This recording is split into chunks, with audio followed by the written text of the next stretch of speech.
Olá, bom dia, graça e a paz do Senhor Jesus, seu amigo pastor Marcos Nogueira. Nós estamos falando sobre o livro de Gênesis nos nossos estudos, né? Então, já está lá no YouTube, capítulo 1, de 1 até o capítulo 4. Hoje nós vamos falar do capítulo 5. Então vamos abrir Gênesis 5. Se você ainda não viu, vale muito a pena você dar uma olhada nos capítulos iniciais, o estudo dos capítulos iniciais. Gênesis capítulo 5. Este é o livro das gerações de Adão, no dia em que Deus criou o homem, a semelhança de Deus o fez. Macho e fêmea os criou, os abençoou e chamou seu nome Adão no dia em que foram criados. Adão viveu 130 anos, gerou filhos à sua semelhança, conforme a sua imagem, e chamou o seu nome Sete. Foram os dias de Adão, depois que gerou a Sete, 800 anos, e gerou filhos e filhas. E foram todos os dias que Adão viveu 930 anos e morreu. Viveu Sete 105 anos, gerou a Enos, e viveu Sete depois que gerou a Enos 807 anos e gerou filhos e filhas. Foram todos os dias de Sete 912 anos e morreu. Viveu Enos 90 anos e gerou a Cainã. E viveu Enos depois que gerou a Cainã 815 anos, gerou filhos e filhas. E foram todos os dias de Enos 905 anos e morreu. Viveu Cainã 70 anos e gerou a Malalel. Aí no 13 diz assim: e viveu Cainã depois que gerou a Malalel 840 anos, gerou filhos e filhas. Foram todos os dias de Canaã 910 anos e morreu. Malalel viveu 65 anos, gerou a Jared. E viveu Malalel depois que gerou a Jared 830 anos, gerou filhos e filhas. Foram todos os dias de Malalel 895 anos e morreu. Viveu Jared 162 anos, gerou a Enoque. E viveu Jared depois que gerou a Enoque 800 anos, gerou filhos e filhas. Foram todos os dias de Jared 962 anos e morreu. E viveu Enoque 65 anos, gerou a Metusalém. E andou Enoque com Deus depois que gerou a Metusalém 300 anos, gerou filhos e filhas.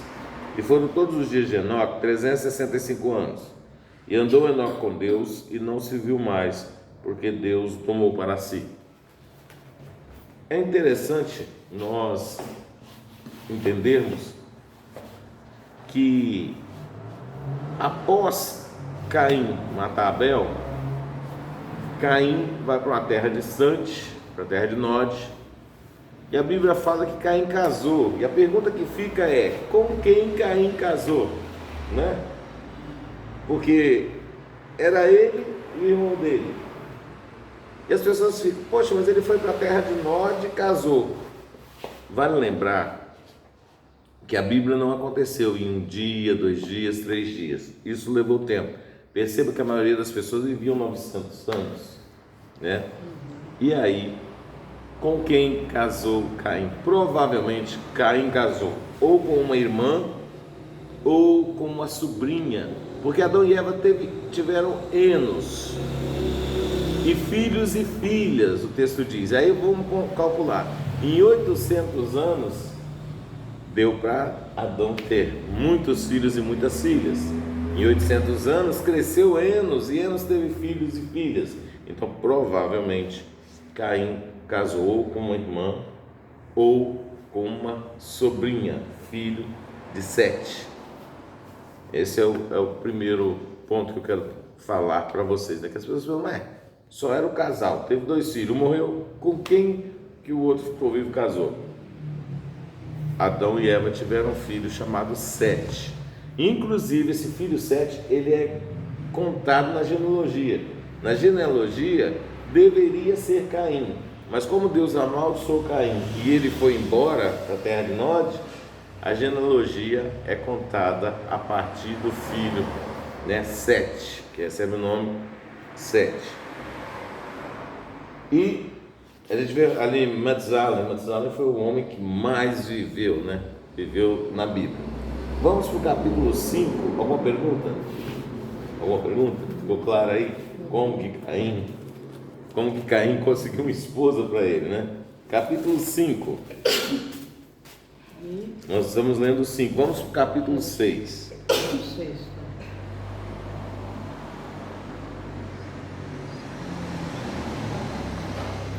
Vamos falar aqui, na verdade, o 28, versículo número 28 do capítulo 5. E viveu Lameque 182 anos e gerou um filho. 5:28? 5:28. E chamou o seu nome Noé, dizendo: Este nos consolará acerca de nossas obras, do trabalho de nossas mãos, por causa da terra que o Senhor amaldiçoou. Ou seja, Lameque, descendente de Adão, ele tem o filho e chama ele Noé. E diz: Este é quem nos consolará de todo o nosso trabalho, do trabalho das nossas mãos, por causa da terra que o Senhor amaldiçoou. A terra não produzia como antes, como lá no Jardim do Éden, né? Do suor do teu rosto ganharás o teu pão, a maldição que Deus colocou sobre o homem. E viveu Lameque, depois que gerou a Noé, 595 anos, gerou filhos e filhas. E foram todos os dias de Lameque 667 anos e morreu. E era Noé da idade de 500 anos, e gerou Noé a Sem, Cã e Jafé. 6. E aconteceu que, como os homens começaram a multiplicar sobre a face da terra, lhe nasceram filhas. Viram os filhos de Deus que as filhas dos homens eram formosas, e tomaram para si mulheres de todas que escolheram. Então disse o Senhor: Não contenderá o meu espírito para sempre com o homem, porque ele também é carne, porém os seus dias serão 120 anos. Lembra aqui que os homens viviam 900, 700, 800 anos. Agora Deus coloca um limite, e o limite colocado por Deus é 120 anos. Por que Deus fez isso? Porque os anjos caídos, né, os filhos de Deus caídos, começaram a ver a beleza das mulheres e tomar essas mulheres como suas esposas, nascendo assim os gigantes, né, conhecidos como Nefilins. Aí é 6. É o 6:3. Então disse o Senhor: 6:3. Não contenderá o meu espírito para sempre com o homem, porque ele também é carne, porém os seus dias serão 120 anos. E havia naqueles dias gigantes na terra, e também depois, quando os filhos de Deus entraram às filhas dos homens, e delas geraram filhos, que eram os valentes que houve na antiguidade, varões de fama. E viu o Senhor que a maldade do homem se multiplicara sobre a terra, e que toda a imaginação do pensamento do seu coração era má continuamente. Então arrependeu-se o Senhor de haver feito o homem. Isso pesou-lhe o coração. Agora aqui tem um questionamento interessante. A Bíblia diz, em vários textos, que Deus não é homem para mentir, nem filho de homem para que se arrependa. E o texto de Gênesis está dizendo que Deus se arrependeu. Então houve um arrependimento de Deus em ter feito o homem. Vocês, irmãs, vão compreender isso melhor. É que no hebraico não existe uma palavra exata para arrependimento. A palavra narim, ela está ligada ao arrependimento. E quando ele escreve narim, ele quer dizer arrependimento. Eu vou dar um exemplo aqui. Gabriel está aprontando muito e você, numa discussão com ele, diz para ele assim: a mãe não aguenta mais você. Não é que você não aguenta mais, né? É que você não suporta o que ele está fazendo. Então a gente fala, né, algumas coisas, pais, mães, às vezes falam do filho: eu não quero mais você. Não é verdade, eu não quero que você permaneça desse jeito. Então é esse tipo de arrependimento. Não é que Deus não quer, não. É uma palavra até, vamos dizer assim, emocional, né? Naquela hora que você fala: não quero mais saber de você. Mas se alguém fizer qualquer coisa com seu filho, você vai querer saber. Então assim, então é mais ou menos isso. Não é que Deus se arrependeu de ter feito o homem. é que Deus sentiu por ter feito. Não é um arrependimento, é um sentimento emocional. Dá para a gente perceber que Deus tem as suas emoções, né? E aí, Deus então propõe no coração uma forma de que o homem viva apenas 120 anos, e Deus começa então o projeto dele para restaurar a terra. Aí diz assim lá no 12, e viu Deus a terra, e eis que estava corrompida, porque toda a carne havia corrompido o seu caminho sobre a terra. Então disse Deus a Noé: o fim de toda a carne é vindo perante a minha face, porque a terra está cheia de violência, e eis que os desfarei com a terra.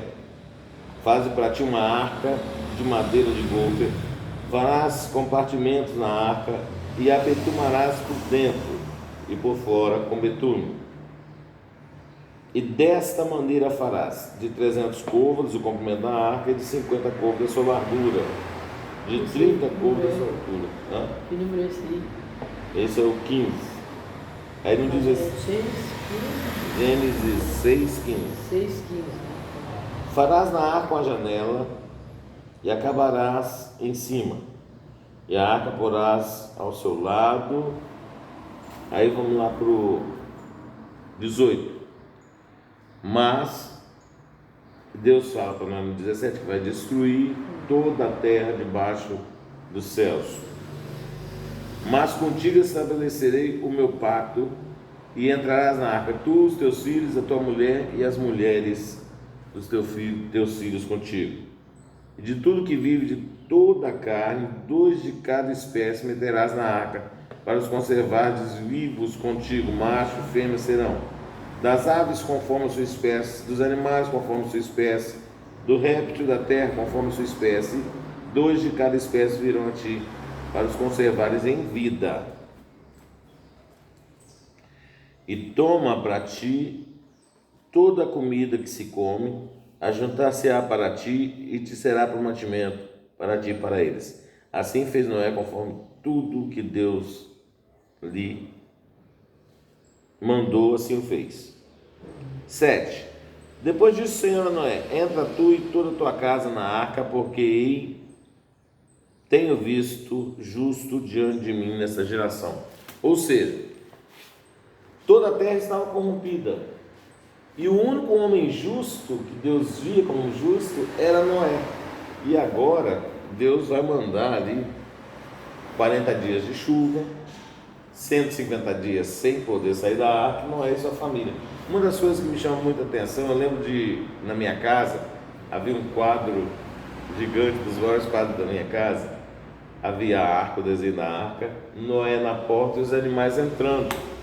Às vezes a gente pensa que Noé teve que sair caçando animal, né? Algumas pessoas imaginam assim, Noé foi buscar a zebra, Noé foi buscar o elefante.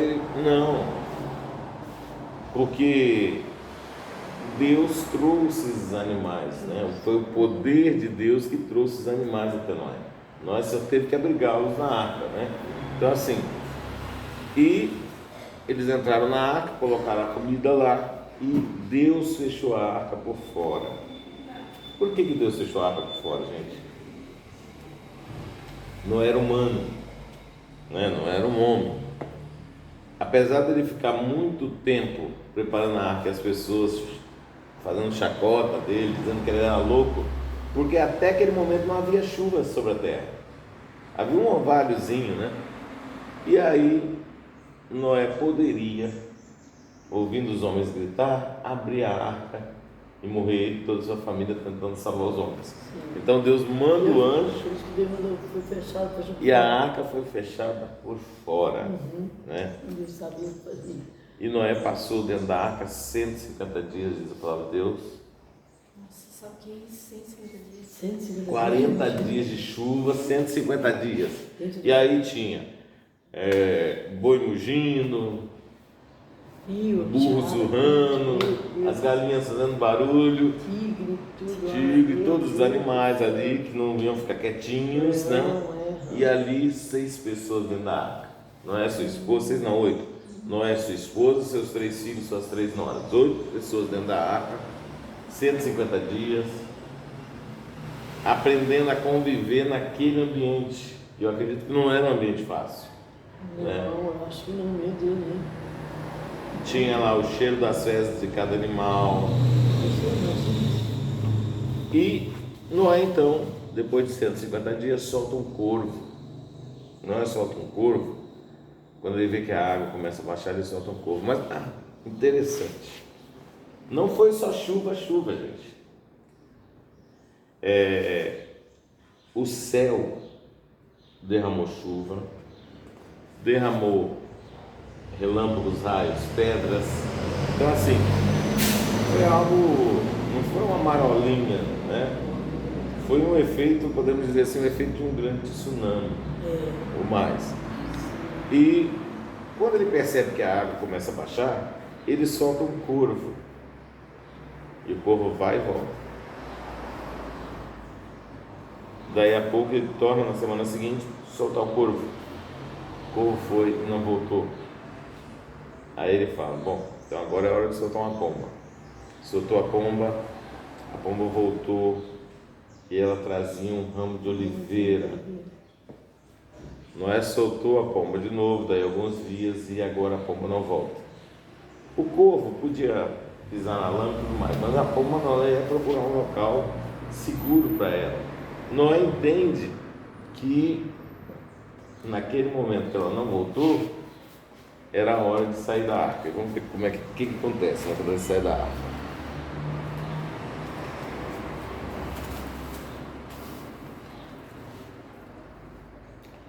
Lá no capítulo 8, verso número 15. Gênesis? Gênesis 8,15. Então falou Deus a Noé, dizendo: sai da arca, tu e tua mulher, teus filhos, as mulheres de teus filhos contigo. Todo animal que está contigo, de toda a carne, de aves, de gado, de réptil, que se roja sobre a terra. Traze fora contigo, povoe abundantemente a terra, e frutifiquem e multipliquem sobre a terra. Então saiu Noé, seus filhos e sua mulher, e as mulheres de seus filhos com ele. Todo animal, réptil, toda ave, tudo que se move sobre a terra, conforme as suas famílias, saiu para fora da arca. E edificou Noé um altar ao Senhor, e tomou o animal, todo animal impuro, de todo animal limpo, e de todas as aves ofereceu o holocausto sobre o altar. Mas peraí, não levou 2 casais? 150 dias, reprodução, havia bem mais do que 2 casais de animal.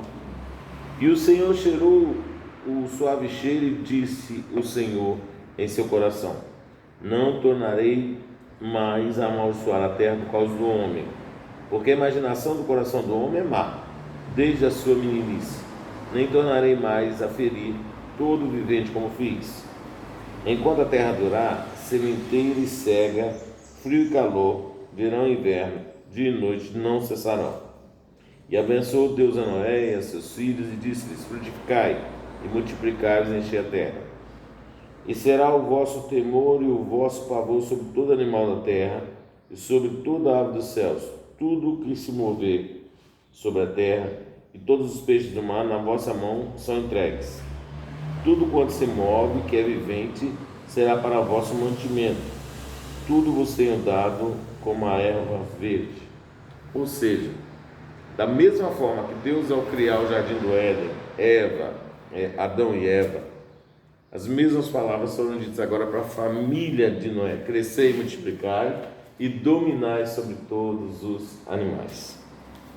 Semana que vem a gente continua a partir daqui. Vamos ler só o 4 antes. A carne, porém, com sua vida, isto é, com seu sangue, não comereis. Certamente requererei o vosso sangue, o sangue da vossa vida, da mão de todo animal requererei, como também da mão do homem, e da mão do irmão de cada um requererei a vida do homem. Lembra que no capítulo de número 4, o sangue de Abel clama a Deus da terra. E Deus vai procurar quem matou Abel, né? Vai procurar Caim. Agora Deus está dizendo que a mesma coisa vai continuar acontecendo. Que, ou seja, o sangue do homem será requerido por Deus, quer seja do animal, quer seja do irmão dele que matou, e ele diz: olha, não comerás a carne com sangue. Eu sei que nos interiores do Brasil há um prato que eu comi quando criança, porque eu não sabia, chamado galinha ao molho pardo, que por sinal é uma delícia, mas é sangue, chouriço, vai sangue, e Deus está dizendo: o sangue é vida, vocês não podem comer o sangue. Essa lei, ela é relembrada lá no deserto, no livro de Levíticos. A gente vai ver novamente Deus dizendo: o sangue é vida, não comereis animal com o seu sangue, né? Então a gente tem que estar cumprindo os mandamentos de Deus e avaliando aquilo que Deus está falando. Já é pecado se a pessoa come carne crua? Com sangue. Vem no sangue, eu É uma carne mal passada. é uma isso daí. passada, vem no sangue, né? Você pode, você já não pode pecar. Mas não coisa assim, não posso. Então assim, a gente tem que viver à luz da palavra, que o nosso churrasquinho seja sempre bem passado. É verdade, não dá para comunicar assim. Então semana que vem a gente continua a partir de onde nós paramos aqui, né? E graças a Deus, né, que a gente tem a oportunidade de estar estudando a palavra de Deus. Eu vou orar por você agora, vamos orar, né? Pai querido, muito obrigado por este dia, obrigado pelo rápido ensinamento da tua palavra aqui, meu Deus. Traz luz, ó Deus, às nossas dúvidas através do teu Santo Espírito. Nós pedimos a tua bênção nesse dia, pedimos que o culto de hoje seja abençoado. Em nome de Jesus te adoramos. Amém. Quero deixar um convite para você. Hoje à noite, às 19h30, nós temos o culto abençoado aqui em nossa igreja, Igreja Evangélica Novo Nascimento, aqui na Barra do Ariú, em frente à padaria Neipan. Não tem como errar, só procurar a padaria Neipan, nós estamos do outro lado da rua. Deus te abençoe e até o nosso próximo estudo. Fique na paz do Senhor Jesus. Amém.